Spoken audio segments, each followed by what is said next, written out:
보수리를 마치고 제가동에 들어갔던 한빛원전 3호기가 또 고장나면서 멈춰섰습니다.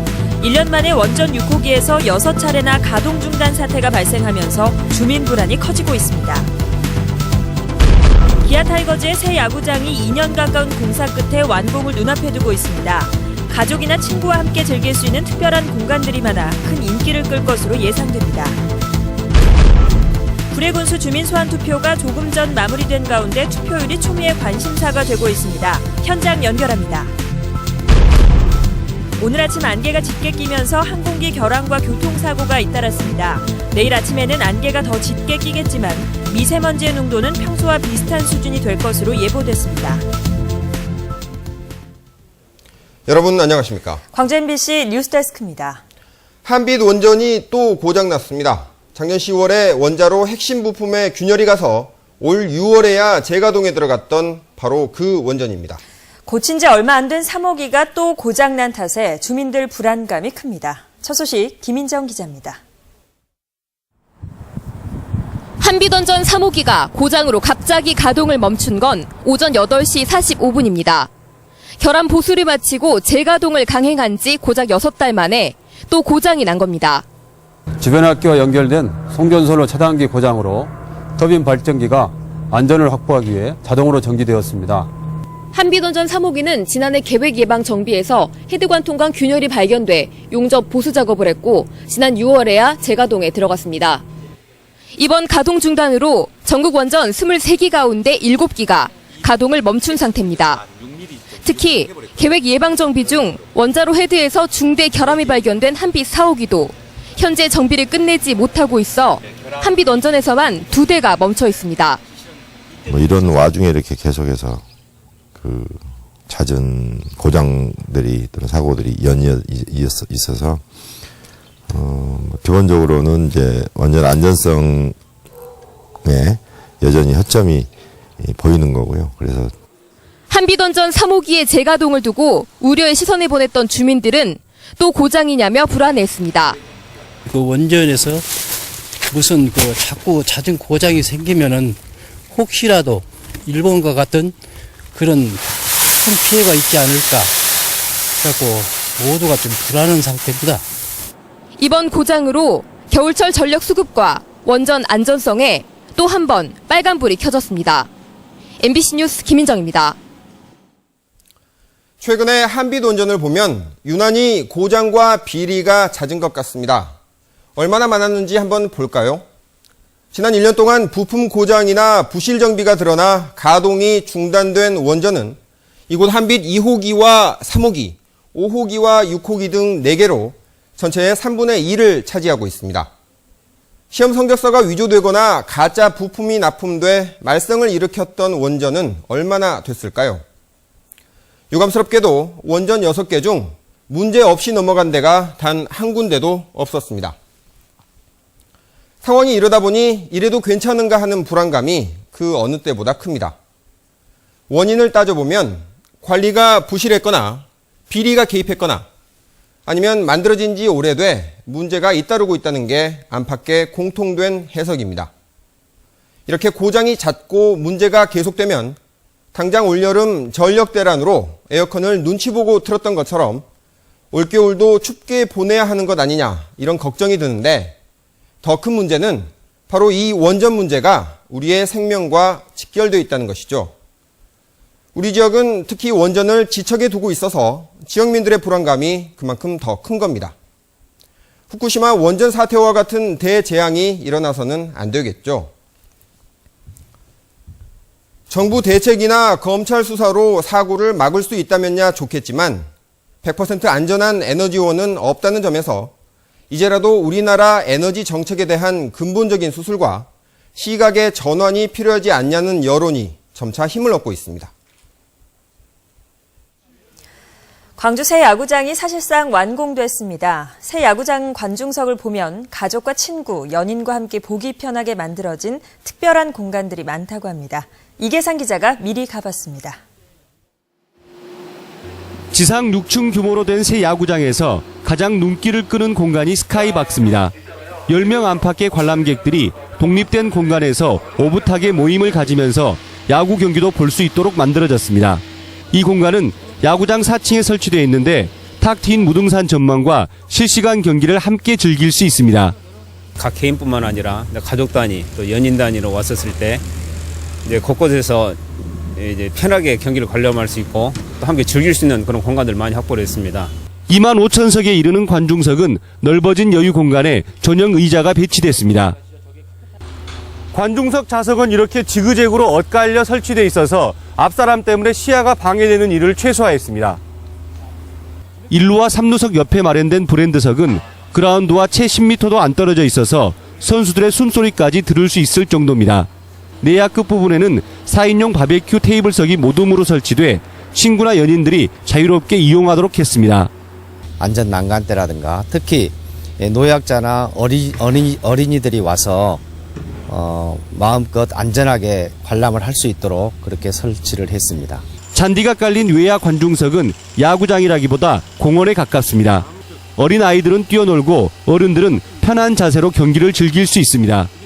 준공을 앞둔 새 야구장이 궁금하다면 광주시 홈페이지에 신청해서 주말에 맞춰 시설을 둘러볼 수 있습니다. MBC 뉴스 이계상입니다. 네, 구례군수 주민소환 투표가 조금 전 8시에 마감됐습니다. 개표소 연결합니다. 송정근 기자, 개표가 시작됐습니까? 네, 투표는 끝났지만 개표는 시작되지 않았습니다. 보시는 것처럼 개표 준비는 다 마쳤지만 개표는 할 수 없게 됐습니다. 주민소환 투표의 경우 총 유권자의 3분의 1 이상이 참여해야지 개표할 수 있는데 이번 투표율은 8.34%에 그쳤습니다. 결국 투표함은 열어보지도 못한 채 창고에 보관될 운명입니다. 네, 그러면 군수 직위는 어떻게 되는 겁니까? 네, 개표까지는 가지 않았기 때문에 서기동 군수의 직위는 그대로 유지됩니다. 소환투표 운동기간에는 직무가 정지됐지만 업무에도 다시 복귀할 수 있게 됐습니다. 이번 투표 결과를 놓고 서 군수는 당연한 기결이라고 해석했고 소환을 추진한 쪽에서는 면죄부가 아니다고 반박했습니다. 이렇게 다른 해석 때문에 갈등은 앞으로도 계속될 가능성이 있습니다. 예산 낭비 논란이 일 것 같은데 어떻습니까? 네, 그렇다고 봐야 할 겁니다. 이번 투표를 치르는데 예산 3억 8천만 원이 들었고 다른 시군 선관위 직원이 지원된 만큼 행정력도 많이 투입됐습니다. 그러나 이번에도 결국 주민소환 투표는 어떤 결과도 내지 못했습니다. 광주 전남에서는 주민소환 투표가 이번이 처음이지만 전국적으로는 5차례가 있었는데 5번 모두 개표까지 가지는 않았습니다. 주민소환 제도의 취지는 살리되 제도적인 개선책이 필요해 보입니다. 지금까지 구례 실내체육관에서 MBC 뉴스 송정근입니다. 네, 다음 소식입니다. 오늘 아침에 낀 짙은 안개 때문에 출근길 불편한 분들이 많았죠. 요새 중국에서 날아오고 있는 미세먼지 때문에 더 찜찜했는데 내일 아침도 짙은 안개가 예고되어 있습니다. 자세한 소식 강예슬 기상캐스터가 전합니다. 새벽부터 낀 짙은 안개가 종일 광주 전남의 하늘을 뒤덮었습니다. 아침 한때 일부 지역에서 가시거리가 100m에도 미치지 못했습니다. 광주공항에서는 비행기가 제 시간에 뜨고 내리지 못했고 크고 작은 교통사고도 잇따랐습니다. 1년에 안개 끼는 날이 채 열흘도 되지 않는 광주에서 하루 종일 짙은 안개가 이어졌습니다. 대기가 안정된 가운데 공기가 정체됐고 또 바람도 불지 않았기 때문입니다. 내일도 새벽부터 오전까지 안개가 좀 짙게 끼겠고요. 안정된 게 좀 풀릴 때까지는 안개는 지속이 될 걸로 예상하고 있습니다. 안개와 더불어 중국발 미세먼지도 전국을 뒤덮었습니다. 한때 광양의 미세먼지 농도가 176 마이크로그램까지 치솟은 것을 포함해 광주 전남 대부분의 지역에서 미세먼지 농도가 평소 때보다 조금 높았습니다. 미세먼지 농도는 수도권과 충청권에서 높게 나타나고 있는데 내일은 전국적으로 먼지의 농도가 보통 수준으로 떨어지겠습니다. MBC 뉴스 강예슬입니다. 네, 지방선거가 꼭 6개월 앞으로 다가왔습니다. 전남대 오승용 교수와 함께 내년 선거구도 전망해 보겠습니다. 안녕하십니까? 네, 안녕하십니까? 아무래도 안철수 변수가 호남에서는 가장 크게 작용하지 않나 싶은데 어떻게 보십니까? 안철수 신당 지지율의 약 40%가 호남의 지지라고 할 수 있습니다. 호남인의 선택이 매우 중요해졌습니다. 야권의 세력 재편의 원동력이 될 수 있기 때문입니다. 내년 지방선거에서 안철수 바람이 호남에서 불기 위해서는 두 가지가 중요해질 것 같습니다. 우선 조직선거로 치러지는 지방선거의 특성을 이해할 필요가 있을 것 같습니다. 민주당의 기득권이 높은 이유라고 할 수 있습니다. 두 번째로 다른 선거에 비해서 낮은 투표율을 기록한다는 점도 굉장히 안철수 신당에게 중요할 것 같습니다. 네.